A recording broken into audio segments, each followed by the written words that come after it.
Hmm.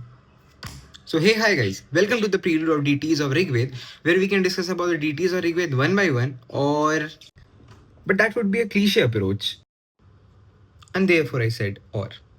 So I will try to explain that what I believe deities are. मैं मानता हूँ कि देवताओं से पहले हमारी इच्छाएं आई, हमारे डर, हमारे सपने और हमारी सच की खोज आई, not the other way around.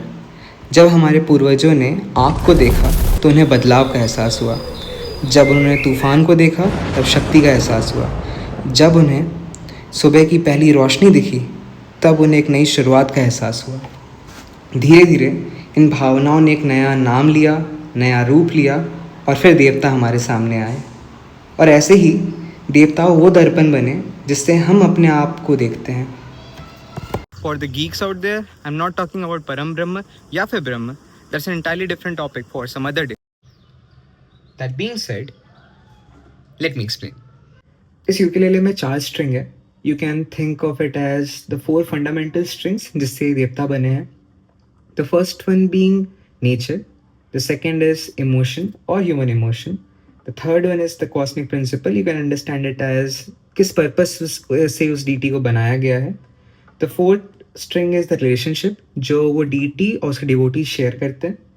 अब हर एक स्ट्रिंग में अनंत संभावना है। Nature can be categorize into multiple segments, but we will be representing that unlimited segments with the help of limited frets which we have here. So try to be a little considerate. So we will go fret wise. So nature can be classified as storm, river, mountains, sun, moon, etc. Emotion can be categorized as courage, fear, love, and etc. Similarly, the cosmic principle can be preservation, transformation, order, and destruction, and all.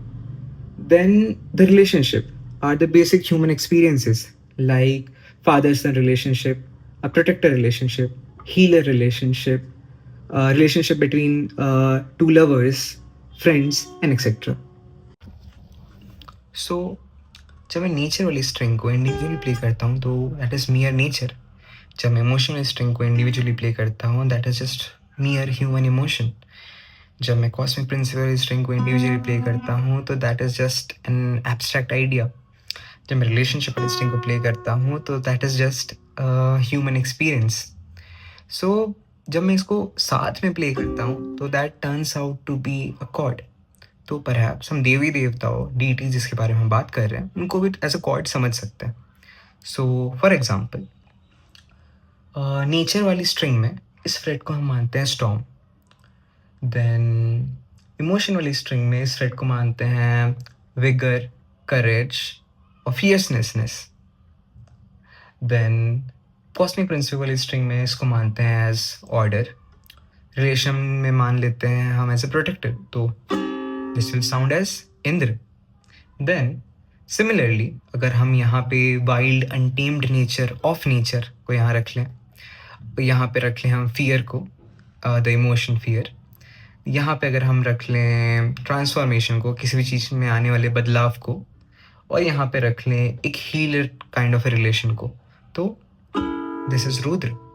तो इसी तरीके से this में sound as Varun, अग्नि, सूर्य, मित्र, सोम, Usha and so on.